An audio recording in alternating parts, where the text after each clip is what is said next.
በስመ አብ ወወልድ ወመንፈስ ቅዱስ አሐዱ አምላክ። በክርስቶስ ክርስቲያን ተባልኩም አቦታት አዴታት አሕዋት አሓት ከምኡውን ህፃናት ብዝፈተወና ብልዑል እግዚአብሔር ፍጹም ሰላም ተሓንደቐኒኻትኩም ተሓናደልኻትኩም አምላኽና ልዑል እግዚአብሔር ከዛዛ ሰዓት ዝዓለት እዚኣ ስለ ዝሓለወና ዝኸበረን ዝተመስገነን ይኹን እምበር እግዚአብሔር አምላኽ ፈቒዱልና በሓደ ትምህርቲ ተኸታታሊ ትምህርቲ ርእሲ ሓቢርና ክንጸንሕ ኢና እንጸንሐሉ ናይ ትምህርትና ርእሲ ድማ ቅዳሴ ሰማያዊ አምልኾ ኣብ ምድሪ ብዝብል ዝኸውን ጸሎተ ቅዳሴ ኮይኑ ትምህርትና ንኡ ዝሃብናዮ መብርህ ግን ሰማያዊ አምልኮ ኣብ ምድሪ እቲ ትርጉም ትሕዝቶ እንታይነት ጸሎተ ቅዳሴ ናዋርሕ እውን ክወስደልና ዝኽእል ተኸታታሊ ትምህርቲ እንመሃረሉ ናይ ትምህርቲ ክፍልና እዩ ዝኸውን ዘሎ እዚ ክንጅምር ከለና ዘለናሉ ወቕቲ እዋን ዓብይ ጾም እዩ ዓብይ ጾም ከም ዝፍለጥ እቲ ጾም ብቅዳሴ ዝተደገፈ እዩ አፍተን ካህናት አገልገልቲ ዘለውን ዓበይቲ ኣብያተ ክርስቲያናት ኣብ ሓደ ሓዲአን 365 መዓልቲ ዝቅደስ እኳ እንተኾነ ከም ኣክሱም ጽዮን ኣብ መቐለ እውን ዳግማዊት ኣክሱም ተባሂላ ተፀዊዓ ዘላ ጌቴሴማኒ ዓዲ ሓውሲ 365 መዓልቲ ዝቅደስ እኳ እንተኾነ ፍላይ ዓብይ ጾም ግን ኣብ ዝኸኣለ ዓቕሚ ዘለወን ኣብያተ ክርስቲያናት አገልገልቲ ዘለወን ኣብያተ ክርስቲያናት ሙሉእ ቅዳሴ ዝካየደሉ እዩ እሞ ክነቀድስ ከለና እንታይ እናሓሰብና ይኸውን ዘለዎ ኣብ ዓብይ ጾም ጥራሕ ዘይኮነስ እንተነኣሰ ሰንበት ክነቀድሰለን ንኽእል ኣብያተ ክርስቲያናት ኣብ ብዙሕ ቦታ ኣለዋና ብዘይካ ዝተወሰኑ ዓብይ ችግር ኣብ ዘለዎም ከባቢ ሰንበት ቅዳሴ ክነቀድስ ከም ክርስቲያን ሕቶ ዘይብሉ እዩ ናብ ድርድር ወይ ከዓ ናብ መዋገይ ነእትወ ነጥውን ኣይኮነን ነመዛዝነ እውን ኣይኮነን ከም ግዴታና ስለ ዝኾነ ግን ክነቀድስ ከለና እንታይ ኢና ክንሓስብ ዘለና ቅዳሴ እንታይ እዩ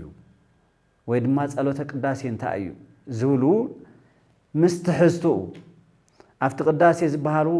እንታይ ፍረ ዘለዎም እዮም እቲ ብድጋም ብንባብ ዝበሃል እንታይ እዩ ዝብል ዘሎ እቲ ካህን እንታይ እዩ ዝብል ዘሎ እቲ ዲያቆን እንታይ እዩ ዝብል ዘሎ እቲ ምእመን ወይ ድማ እቲ ተቐባሊ ኩሉ ምእመን ማለት ኩሉ ኣማኒ ማለት እዩ እቲ ተቐባሊ ህዝቢ ዝብሎ ኣብቲ መጽሓፍ ቅዳሴ ህዝብ እናበለ ይጽውዖ እቲ ተቐባሊ ህዝብ እንታይ እዩ ዝብል ዘሎ እግዚአብሔር አምላኽ ብዝፈቀደልና መጠን ሕፅር ብዝበለን ቅልል ብዝበለን መልክዑ ክንዘራረበሉ ኢና ንሎም መዓልቲ ግን መበገሲ ስለ ዝኾነ ጸሎተ ቅዳሴ ዝብል ባዕሉ ጸሎትን ቅዳሴን ዝሓዘ ስለ ዝኾነ ነዞም ክልተ ቃላት እዚኣቶም ኣብሪሂና ኢና ክንሓልፈሉ እሞ እግዚአብሔር አምላኽ ንዓይ ዝናገረሉ ናይቶም ሐዋርያት ጥበብ ንኹላትና ኣነ እውን ዝናገረሉ ንሱ ክናገረለ እዩ ግን ድማ ክሰምዐሉን ክትሰምዑሉን ናይ ልድያ ልቦና እግዚአብሔር መንፈስ ቅዱስ ይዓድለና እምበር ጸሎተ ቅዳሴ ክንብል ከለና እቲ መፈለምታ ጸሎት ዝብል ኣለና ጸሎትን ቅዳሴን ዝተሓዋወስሉ ወይ ድማ ዝተተሓሓዝሉ ዝሰመርሉ ዝተኣሳሰርሉ ስለ ዝኾነ ጸሎትን ቅዳሴን ነዚ ብዝመጥን መልክዑ ሕፅር ኣቢልና ክንዛራሉ ጸሎት እንታይ ማለት እዩ ዝብል ሕቶ ነልዕል ፈለማን ኩላትና ነንባዕልና ጸሎት እንታይ እዩ ጸሎት ማለት መሰረታዊ ትርጉሙ እንታይ እዩ ዝብል ሕቶ ክነልዕል ከለና ክንምልሶም ንኽእል ዝተዛብዑ መንገድታት ከይህልውና ምእንታን ክንእርም ኢና ጸሎት ማለት መጻሕፍቲ ጸሎት ተባሂሎም ዝተዳለው ዘለው ናይ ጸሎት መጻሕፍቲ ምንባብ ወይ እውን ምድጋም ማለት ድዩ ከምኡ ጥራሕ ጌርና ንወስዶ ኸይንህሉ መጽሓፍ ምንባብ ማለት ድዩ ወይ ድማ ብቓልካ ዝሓዝካዮ ሸምዲድካ ምድጋም ማለት ድዩ ጸሎትከ ጸሎት በብዕለት ዝተኸፋፈሉ ናይ ጸሎት መጽሓፍቲ ስለ ዘለው ናይ ዕለት ምብጻሕ ድዩኸ ጸሎት ናይ ዕለት ምብጻሕ ድዩ ጸሎት ጸሎት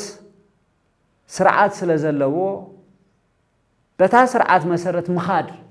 ማለት ዲኸ ጸሎት ዝብሉ ሕቶታት ክንልዕል ግድን ይብለና ከም ካህናት نبعلنا كهنات كان حتى يقبلنا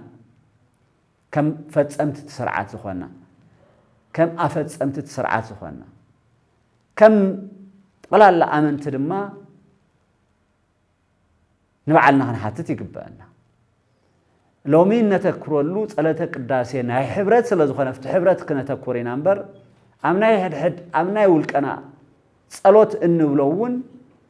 بتخكل بتسألوت زبهار له من قد دينا نتقول زلنا خن رؤون سلا زلنا جن أفتنا حبر صلوت زخوانا قداسي كنسات أفكارنا ما بفلاي نبعلنا خن مرمر سلا زلنا أقل قلتي تم تدالو مسحفت مودع مالت ديو ناتهم منبام مالت ديو ناتهم مدقام مالت ديو نتعلت تدالو بتاس تدالو تلسرعات مسرت نبصح مالت ديو خا كنبل كلنا ازي مالتي يكونن مسرتاوي انتاينت ወይ ድማ ትርጉም ጸሎት ዝብልኒና መልስን ረክ ካብ መጽሐፍ ቅዱስና መሰረትና መጽሐፍ ቅዱስ ቃል እግዚአብሔር ስለዝኾነ ስለዚህ ቅዳሴና ወል ብመንጽር መጽሐፍ ቅዱሳዊ መግለጺና ክንሪኦ ኩሎም ተመኡ ተጻሒፎም ዘለው ብመጽሐፍ ቅዱስ ዓይኒ ከመ እዮም ዝረአዩ ናበልና ኢና ክንከይድ ወይ ድማ መጽሐፍ ቅዱስና ከመ እዩ ተገሊጹ ዘሎ ኣብ ቅዳሴና ኣብ ጸሎት ቅዳሴና እናበልና ኢና ንኸይድ ሓደ ሰብ እቲ ቅዳሴ ከም ተራ ድርሰት መጽሐፍ ቅዱሳዊ ዘይኮነ ገይሩ ሓስቦ ዝኽእል ስለዝህሉ ካብ ኣመንት ኸይቀረ ካብ ሰኣን ምርዳእ ነቶም ካብ ቤተ ክርስቲያንና ወጻእ ዘለዉ ድማ ብዛዓበየ ብዝጎልሀ ክርድእዎ ዘለዎ መጽሐፍ ቅዱስ ንፈልጥና ወይ ከዓ ንኽተለና ንዝብሉ እውን መረዳእታ ስለዘድሊ መጽሐፍ ቅዱሳዊ መሰረትና ገበርና ኢና እናተዛራረብና ክንከይድ እሞ ጸሎትሲ ከምቶም ሕዚ ዝበልናዮም ምድጋም መጽሐፍቲ ወይ ድማ ምንባብ መጽሐፍቲ ናይ ዕለት ምብጻሕ ትሕጊ ምፍጻም ማለት ድዩ እንተልና ኣይኮነን ግን ነዚኦም የኸትል ዝብል ኢና ክንራክብ መልሲ ጸሎት ደኣሞ እንታይ እዩ ዝብል ሕቶ ክንርኢ ከለና ببزح جزء وانتتقص سلاز خوانت قدم مصحف قدس السرع مصحف وعلى انت زي كونه جن بزح جزء سلاز تقص اب فتح نجس تبهيل تصواع مصحف انقص ጸሎት አለውና ይባሉ ዝኻለ እንተ ጸሎት ዝብለሉ አንቀጽ 14 ሞ ጸሎትሰ ይእቲ ተናግረውተ ሰብ ሀብ እግዚአብሔር ልኡል ይብል ስለዚህ ጸሎት ተማንቶ ዝንውሎም ነበርና ዘይኮነትስ مستلعول زخانة እግዚአብሔር ሰብ ወይ ድማ ወድ ሰብ ዝገብሮ ምዝረራብ እዩ ምን ንግጋር እዩ ስለዚህ ምስ እግዚአብሔር ምን ንግጋር እምበር መጽሐፍ ምንባብ ይኮናል ዝሸምደድካየ ምድጋም ዘይኮነስ ምስ እግዚአብሔር ምዝረራብ እዩ ስርዓት ምፍጻም ዘይኮነስ ምስ እግዚአብሔር ምዝረራብ እዩ መሰረታዊ ትርጉም ግን ወረድ ይሉት መጽሐፍ ወለ ዘይጸሊ ሎቱ ስርዓታት ይሉ ግን የምጽኦ እዩ ነቲ ዝጽሊ ግን ስርዓታት ኣለውዎ እዮም እትፈለማ ክንርድኦም ክንፈልጦን ዘለና ፈለማ ጸሎት ምስ እግዚአብሔር ምዝርራብ ነዚ ምዝርራብ እዚ ግን ስርዓት ይግበረሉ መወዳእታ ክንጠቕሰና ነዚ ጸሎት እዚ የምትርጉመላ ናይ መወዳእታ አንቀጽና ንምንታይ ስርዓት የድልና ብዝብል ግን ኣፍታ ትርጉም ናኸና ክንርኢ ጎይታ መድኃኔ ዓለም ኢየሱስ ክርስቶስ ኣብዚ ምድሪ ስጋ ተዋሂዱ ኣብዚ መላለሰሉ ኣብ እምባውጽ ኢሉ አንቀጸ ብጽአና ተባሃለ ካብ ዝጽዋዕ ጀሚሩ ተዓቢና እምባ ትምህርቱ ኣብ ዘምህረሉ ትምህርቲ ካብ ምዕራፍ 5 ጀሚርና ክንሪኦ ከለና ምዕራፍ 4 ዘአብይ ጾም ዚ መሰረት ገበርናሉ ጾሙ ዝጅምረሉ እዩ نا من عرف حمشة خد كير كلنا قلت نا إن بات مرتون ركب بس أنا ولا يجمر أمو كابزي حليفو سكاب شو عت زلوا شو عت عرف شو عت سك 20 شو عتن زلوا نا إن بات مرتو يمو أب نعرف شو عت كتر شو عت حساب شو منته قويتنا مرحانينا يسوع كريستوس زنقرنا حد عبي قال له بزعبا ترجم صلوتون زتبرهر هلو سلازو خانه ስለዚህ ጸሎት እንታ እዩ ኢልና خنحات تكلنا ጎይታ ታይብለና ጸሎት ልመና እዩ ይዝብለና ጸሎት ልመና እዩ ጸሎት ዝሰአንካዮ ምድላይ እዩ ወይ ድማ ዝኾነ ነገር ክረብሐካ ንትደልዮ ነገር ምእላሽ እዩ ጸሎት ኣቲኻ ከተዕርፈሉ ከተጽልለሉ ከተምቆሉ እፎይ ክትብለሉ ናብ እትደልየ ገዛ ወይ ድማ ካብቲ ገዛ ዝኾነ ነገር ክትረኽበሉ ናብ እትደልየ ኸይድካ ምንኩሕኳሕ እዩ ስለዚ ለምኑ ክወሃበኩም እዩ ድለዩ ክትረኽቡ ኢኹም ማዕጾ አንኳሕኩሑ ወይ ድማ ማዕጾ ኳሕኩሑ ወይ ትረሃውለኩም ክኽፈተልኩም እዩ ስለዚ ጸሎት ምስ ምንታይ ነመሳስላ ነዚ ቃል እዚ ሰምዑ ዘለኹም ህዝበ ክርስቲያን ጸሎት ምስ ምንታይ ነመሳስላ ኣብ ቅድሜኻ ዓብዪ ነገር ኣሎ ኣብ ቅድሜኻ ዓብዪ ኣካል ኣሎ ሰብ ንበሎ ድሓን ብሰብ ስለ ዝኾነ ብዙሕ ግዜ ዓብዪ ክቡር ንጉስ ፈራዲ ዳኛ ንበሎ ለሚንካዮ ዝፈርደልካ ዝህበካ እስቲ ብጣዕሚ ትበህግዎ ነገር ኣብ ጭንቂ ሰዓትኩም እስቲ ዘክርዎ ምናልባት ናይ ጭንቂ ሰዓታትኩም ክህልዋና ይኽእል ውላድካ ክሞተካ ኢሉ ንበል ህይወቱ ከድሕነልካ ንትደልዮ ኣብ ቅድሜኻ እንድሕረልዩ ኮይኑ ክፍውሰልካ ንትደልዮ ወይ ድማ ክቕተል ተደልዩ ንበል እሞ ብቤተ መንግስቲ ዋላ ነዛ መቕተልቲ እዚኣ ግን ከድሕና ዝኽእል ንጉስ ኣብ ቅድሜኹም ደው ኢሉ ኣሎ ንኡሲ ኣድሕነለ ኢልካ ክትልምኖ ከመይ ኢልካ ኢኻ ትቐርብ ንሓሳብ ንዘክር ዝብላዕ ጣዕም ኣብ ገዛኻ ስኢንካ ኣብ ቅድሜኻ በዓል ጸጋ ኮይኑ ንሰባት ዝህብ እዩ ናብኡ ክትከይድ ከለኻ ኣብ ቅድሚኡ ከመይ ኢልካ ኢኻ ትልምን ብዝነኣሰ ኢና ንርኢ ዘለና ነቲ ኩሉ ዝኽእል ክብሩ ድማ ብደቂ ሰባት ክግለጽ ንዘይኽእል ኣብ ቅድሚ እግዚኣብሔር ቀሪብካ ልመና ምቕራብ እዩ ጸሎት ኢና ንብሃ ዘለና ብጣዕሚ ትብህጎ ትእልሾ ነገር ይህሉ እዚ ኣስከም ረኸብክዋ ትብላ ንሳ ድማ ኣልሽካ ትረኽበሉ ቦታ ኣሎ ናብቲ ቦታ ንሱ ክንደየናይ መሰናኽል ሓሊፍካ ትኸይድ ምድላይ ማለት ንሱ እዩ ዋላ ይሙት ኢሎም ዶ ይኸደሎን ኣሕዋትና መናእሰይ ብፍላይ ኣብዚ ዘመን እዚ ዝኾነ ዝደልይዋ ነገር ኣላ ሞትን ኣብ ቅድሚኹም ይበሃሉ ባሕር ኣሎ ቀተልቲ ሸፋቱ ኣለዉ ስቃይ ኣሎ እናተባሃሉ እታ ዝደልይዋ ክረኽቦ ናበይ ይኸዱ ኣለዉ ከመይ ኢሎም ይኸዱ ኣለዉ እትደልዮ ነገር ንኽትረክብ እንታይ ዓይነት መስዋእቲ ወይ ከዓ ክትከፍሎ ዘለካ ዋጋ ልዑል ምዃኑ ክንርዳእ ምእንታን ጸሎት ማለት ምድላይ ስለ ዝኾነ አንኳሕኩሑ ክኽፈተልኩም እዩ በሪ ቤተ መንግስቲ ክኽፈተልካ ትደሊ በሪ እቶም ዓብዪ ክብሪ ዘለዎም ፈራዲ ዳኛ ዳይና ክኽፈተልካ ትደሊ ሰብ ትህሉ ብዙሓት ጉዳያት ነንባዕልና ኣብ ህይወትና ዘጋጥሙና ናፍታ በሪ ንሳ ንኽንኣቱ ክንደይና ኢና ንጥንቀቐላ ክንደይ ድኻም ከንደክም እዛ ጸሎት እዚኣ ከዓ ከምኣ እያ ከምቲ ዓባይ ቤተ መንግስቲ ወይ ከዓ ልዕሊያ እያ ንሕና ስንፈልጣ ንሳ ስለ ዝኾነት እምበር ልዕሊያ እያ እቲ ንልምኖ እቲ ንደልዮ እንረኽበሉ እቲ በሪ አንኳሕኩሕና ክንረኽቦ እንደልዮ ምስቶም ምድራውያን ዝነጻጸር ዘይኮነ ኣዝዩ ልዑል ኩሉ ኣብ ኢዱ ዝኾነ ክገብሮ ዝደልዮ ማንም ክኽልክሎ ዘይኽእል ኩሉ ኸኣላይ ዝኾነ ልዑል እግዚኣብሔር እዩ ጸሎት ዝቐርበሉ ዘሎ ብዙ ኣንጻር እንተርኢናዮ ኢና ነቲ ንገብሮ ጸሎት ኣብ ቅድሚና ምስ እግዚኣብሔር ምዝርራብ ምዃኑ ሓሲብና ኣቀራርባና ኣዚና ክንጥንቀቐሉ ንኽእልን ክንርበሐሉ እውን ንኽእል ብትኽክል ኣቀራርባ እንድሕር ዘቕሪብናዮ ድማ በሪ እንተዘይኳሕኳሕካዮ ኣብ በሪ ደው እንተበልካ ከኣት ደልየ እንተዘይብልካ ዘእትወካ የለን ዝኸፍተካ እውን የለን ንትደልዮ ነገር ኮፍ ኢልካ ክመፀካ እንተተፀቢኻ ወይ ድማ ንቅድሚትካ ክትደልዮ ክትእልሽ እናተገበአካ ንድሕሪትካ እንድሕር ትኸይድ ኮንካ ክትረኽቦ ስለ ዘይትኽእል اتخذ لمنو زقبأ كاب قدمي خازلو نسو خوينو نهالو ناب كالي سب كيد كان تلمينكا خبكا سلا زي خير من البات اتذهبك كون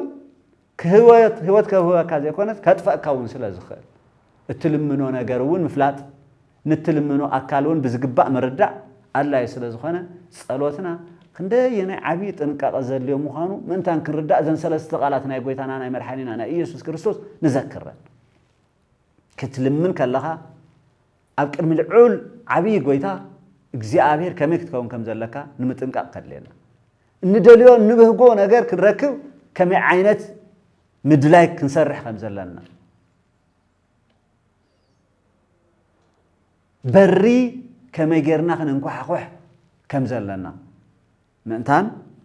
كنستوعل لبيلنا خنريو بزح جيزي خمت عنتو أما توي تزاربكوا مصحف من ما سلاز مثلنا نعلات مبصح سلاز مثلنا أو زي مصحف حيزنا ننبب لنا سنت مصينا مسوخينا نواقع لنا نمنتاي نحنا مصحف من منبر أو كلمنا مسلو العول سماين مدر مسنقطقطلو سراويت سمايات ملائكتي أو كلمي دوكن بلاي نخلن إلهم أو كلمي زنقطقطلو بملكته وسلطانه إسات نبلبال زخنا እግዚአብሔር أو كلمنا داويلو نعانا يصبينا خمزلو ملسنا تو صلوتنا خنا قربولو كلناس نتننا غورو ነገር يسمعنا خمزلو مو ملس خملسلنا دمو تدالي خمزلو لبي سلا زينبل نو حديقنا نغو سب قلمي خادو بيلكن حتت كاس اغون خان زمصا كاسب يواغعد كوم سلا زخنا كفت مسرتاوي انتاينت نايت صلوت رسعنا منقدنا سحيتنا نخيد سلنهلو نزيل بيلنا هنستوعب بفلاي ما صلوت قداسي امو اب قداسي ساعات كما يزبل حلينا يخلونا زقبو مس املاح مزرر مخانو تردينا كم إنا خنحسب زلنا زول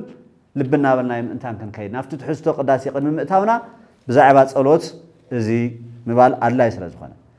صلوت قداسي جن كدما فلي بزبله ابز تقدس سفرة بفلي እግዚአብሔር ምሕረቱ አብዘውርደሉ እግዚአና እግዚአብሔር ምሕረቱ ሓደ ቦታ ተወሰነ ማለት ይኮነ ግን بفلي እግዚአብሔር ቃል ዘአተወሉ አቤተ መቅደስ ወይ ድማ አብ ቅድስና ስፍራ አቤተ ክርስቲያን ዝቀርብ ምዃኑ ድማ ክንሐስብ ከለና ንጸሎተ ቅዳሴ እንህቦ ቦታ አዝዩ ልዑል ክኸውን ስለ ዝግቦ እነዚ ቃል እዚ እስቲ ንዘክሮ አብ ዜና መዋዕል መጽሐፍ ዜና መዋዕል ካልአይ ማለት እዩ ምዕራፍ 7 ክንከይድ ከለና ታሪኹ ሰፊሕ እዩ ሰሎሞን ወዲ ዳዊት أب زمانه بيت مقدس كسرح إجزاء فقاد سلز خانة داوود بيت مقدس كسرح له سلزي فقاد إجزاء فقادو جن بمن كفتسام كوينو بسلومن كسرح تفقيدو سلومون سريحو نعم لاخد ما بيت مقدس ناي محرت ناي بركة لما ناخ قرب كله ملس أملاخ زركبلو ناي إجزاء محرت زفسلو خون صليو لمينو أم نجستون تتقيسون رخوينا نا እግዚአብሔር መልስ እንታይ ይመስል ነይሩ እንተልና ከምዚብል ሰሎሞን ቤት እግዚአብሔርን ቤት መንግስቱን ሰሪሑ ፈጸመ እቲ ኣብ ቤት እግዚአብሔርን ኣብ ናይ ባዕሉ ቤትን ከምቲ ኩሉ ሰርሖ ብልቡ ዝሓሰቦ አከናወነ እግዚአብሔር ድማ ንሰሎሞን ብለይቲ ተገለጸሉሞ ከምዚ ይበሎ ይብልና እግዚአብሔር ቃል ስለ ዝኾነ ጽኒልና ነዳመጾ ኣብ ቤተ መቅደስ ከይድና ቅዳሴ እንቀድሰሉ ምክንያት ቤተ መቅደስ ከልሆ ቤተ ክርስቲያን ናበልናውን ሙሰዶ ኣብ ቤተ ክርስቲያን ከይድና ጸሎት እንብጽሐሉ ምክንያት ኣብ ቤተ ክርስቲያን ከይድና በሐባር ኮይና ምህላ እንቀርበሉ ምክንያት መጽሐፍ ቅዱሳዊ መሰረት ስለዘለው ወይ ሶይና ክንተአኻኸብ ስለዘለና ይኮነ ከምዚ ይብል እግዚአብሔር ንሰሎሞን ጸሎትካ ሰሚዐ ኣለኹ ነዛ ቦታ እዚኣውን نأي بيت مسواتي خدكون حريا الله نأي أوريت مسواتن نأي حديث كده مسواتن عاوزي من نصار كده لأن نأي خلقوني نأي أوريت مسواتي تم باقي عم زهر ردنيرو وتفطر زخانة زرقي يزقرب نيرو زقاز نيرو نأي حديث كده مسواتي كن ودع أملاخ ودع السب قويتها مدهاني على يسوع كريستوس سب مخانو ስጋን ደምን መስዋዕት ኮይኑ ቀሪቡ ስጋ ወልደ እግዚአብሔር ደም ወልደ እግዚአብሔር ገንዘቡ ስለዝገበረ እቲ መለኮት እቲ ዘይድሰስ እቲ ዘይጭበጥ ዘመን ዘይቁፀረሉ ነቲ ዘመን ዝቁፀረሉ ገንዘቡ ስለዝገበሮ በተዋህዶ ስጋ ወልደ አምላክ ደም ወልደ አምላክ መስዋዕት ኮይኑ ዝቀርበሉ ቤተ መቅደስ ይዝኸውን ዘሎ ሐዲስ ኪዳን ክንደይ ልዑል ካፍቲ ቀዳማይ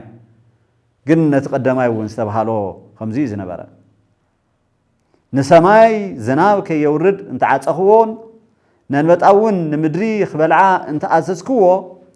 ወይ ኣብ መንጎ ህዝበይ ፌራ እንተሰደድኩ እዞም ብስመይ ዝተሰምዩ ህዝበይ ከዓ ርእሶም ኣዋሪዶም እንተለመኑ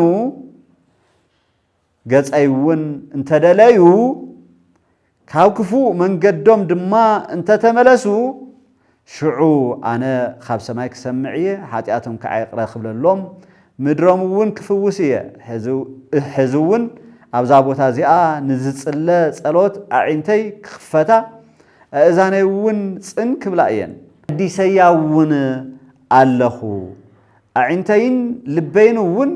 ኩሉ ሻዕ ኣብኣ ክኾኑ እዮም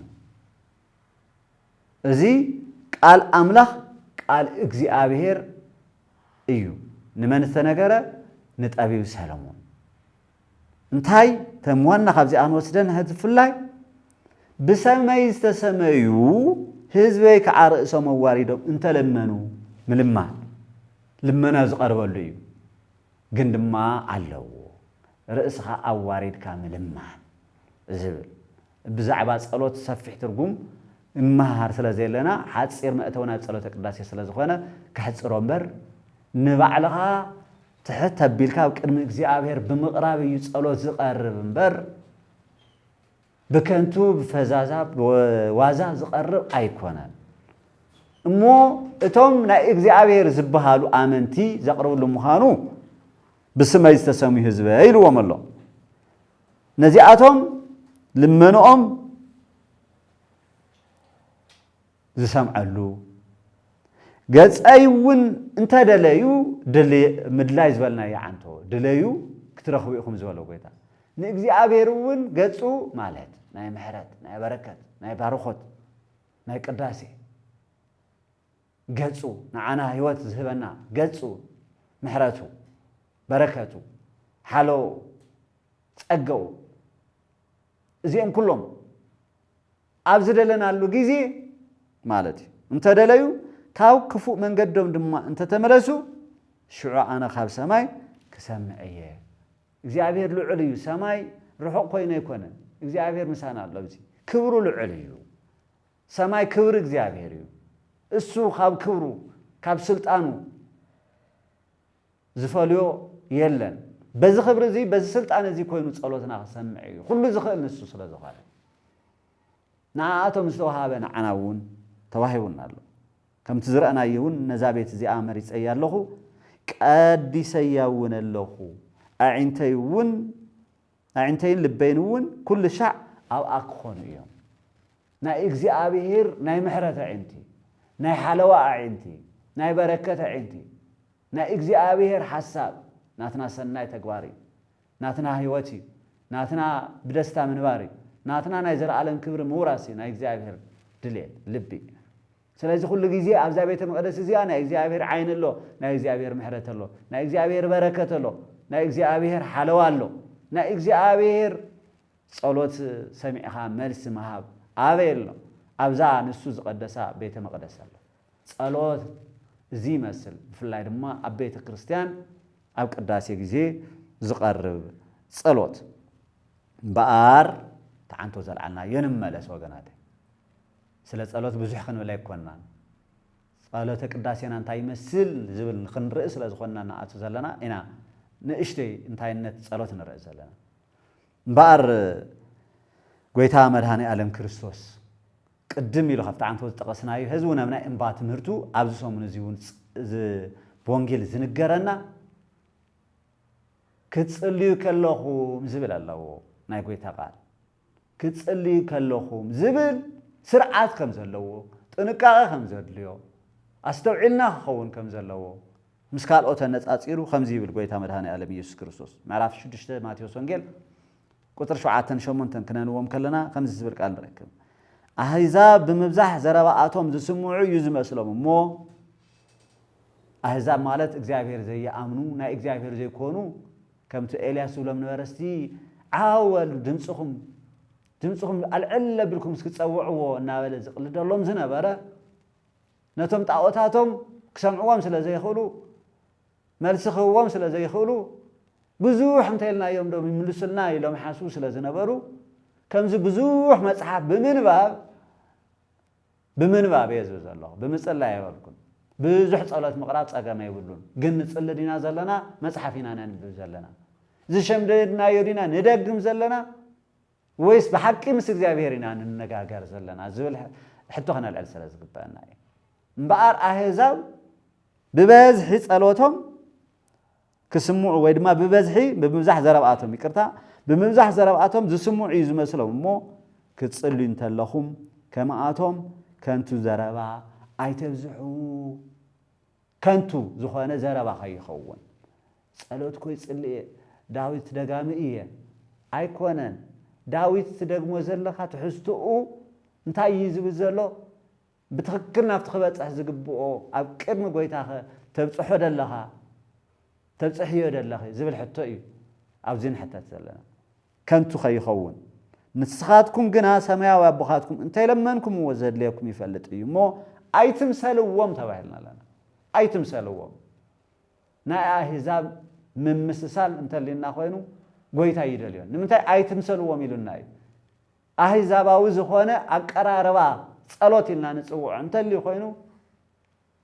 ንሱ ኣብ ቅድሚ እግዚአብሔር ተሰማዕነት ኣይብሉን ንልምን ዘለና መሲሉና እምበር ኣይንልምንን ዘለና ስለ ዝኾነ እዩ መልሲ ዘይወሃበና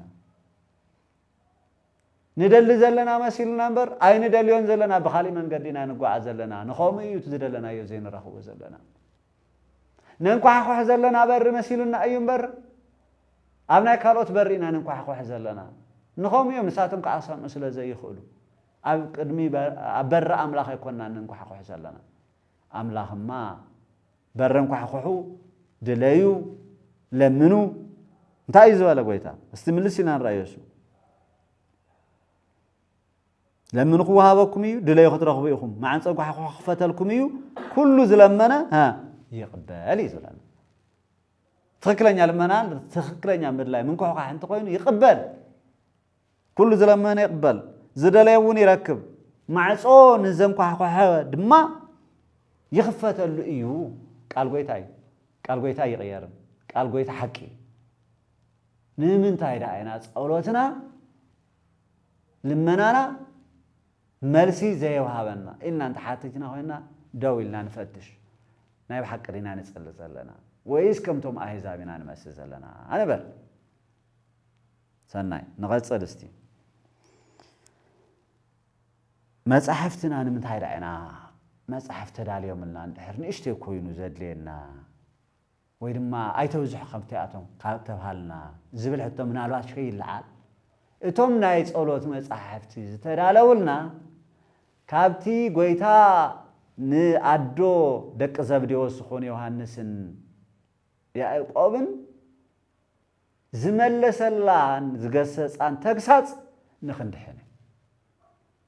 عدو زبديوس مريم نكرت عدو دك زبديوس عدو يوحنسن يعقوبن مريم تبهال نيرا ماتيوس ونقل معرف إسراء وطبع إسراء زلمنت ولمنت تخكلينا بالا ناو زرزر كن أتيكون نسات لمنو زلا نقويتا يلكعي نيرو نقويتا نلمنو ونهلو نخون نايب حق خب لبنا وجو تخدينا ونخون يخيل ان لمنو لمنا قن نأملاخ بهزب بلديو ويزوق سنا أيو كنفلت سلا زين خيل قويتا انتاي ديز بلا با أغيرو ماتيوس ونجيل معرف إسراء وطريق إسراء كلتن كنكيد كلنا اتلمنو وعيد فلطون يخوم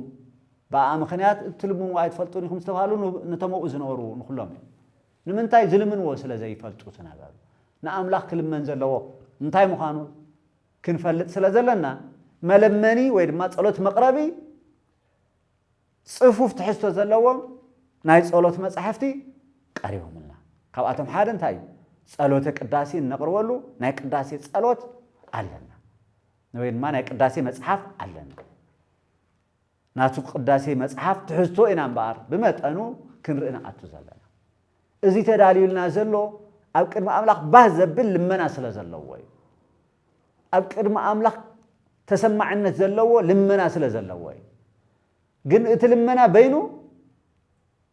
ባዕሉ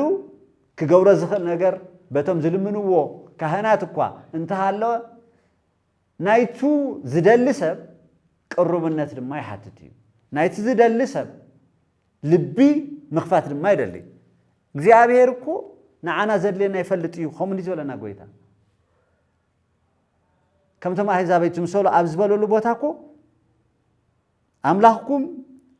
نعاهم زدليكم مسي يفلت يزولنا نمنتاي رأينا نحنا أملخوتنا كبلبنا بمقلات إنا كأملاك نركب نخيل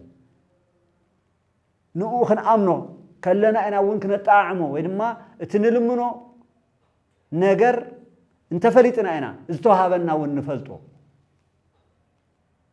كيلمنا ينت توهبنا بزوح نجر كله أين تعامل كيلمنا ينرخو بزوح نجر الله خفتاري كاب إجزابير كل سنة كلنا راح يذكرنا ويدما نذكرهم بر أين استوعلون سلا زخوان يدما أو كرم أملاك كنا قرب قدني صلوتنا لمنا تمسحف خنا الدام صحن كلنا مستوم كهنات كويننا مؤمنانون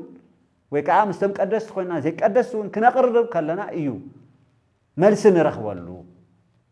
تغكلي صلوت ناي قدسان نخالوت يتعرفي صلوت نايتهم كهنات نخالوت يتعرفي هزون قل بصلوت بتغكل بزصله منقد دينا نقروا زلنا كاب كهناتنا جميرو طقلالا حزب كريستياننا نن بعدنا حدنا هيوتنا نفتش يقبا نخالوت قدم مرأينا نبعلنا نفتش تا صلوت اونه زو سمعت لنا العالم عالم كلمة تذكرنا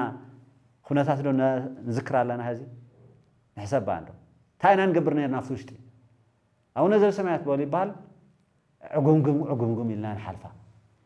الساعة زو كرم أملاك تقرب الله ما نتري كم عادي هتكون زقبا نيرو كم عندنا نبقس التنين هو مصحفنا نبغى نتاينا نحسب أو كداسي ساعات دولنا نتاينا نحسب تناي سمع بونا دي زرينا تبسماي زلوا أملخو دي زرينا ناقاون كن مساينا سلا زخونه صلوت اب قدم እግዚአብሔር ምስ እግዚአብሔር ትገብሮ ምዝርራብ ካብ ኮነ ግን ድማ እዚ ድማ ስርዓት ከም ዘለዎ ካብረና ቅዳሴ ኸንታይ ማለት እዩ ፍላይ በዜማ ስለንብሎ ዜማ ምጣዓም ማለት እዩ بزيمها بقى تمساتي مخان مالت ديو سبات بزيمها كدنوخا مغبار مالت ديو ويد ما سبات زيمها دس كبلو مغبار مالت ديو ويون توم زغبرو سرعاتات كاب كهنات كجمر ناي وشتي ناي دغ بارخوت منبابات ودت زياتهم سرعاتات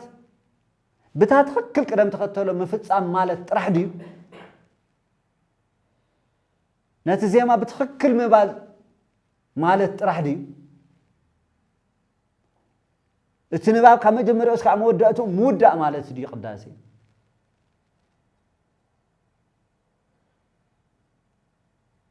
ويس من نبابرونا سلا زخونه ناورانا نخندفقلو كم سرح دينا نوافر زلنا قداسي زي أزينا لبخنو له سلا زقباء كم كهنات كم دياقونات كم مؤمنانو ناكل تسعاتات قداسين يومو أهادو قدم مباهلو تقواي خاتيخا بأكل تموت أنا فتتحس تقداسي هون سلا زلو بأكل أو آتيخا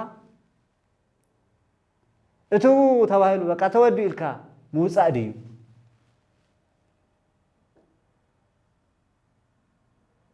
بأكله تقميتك عالم مزاردي سلازو خنا بقى 4 صوم ملو أقديسه إلنا خنمك حلو دي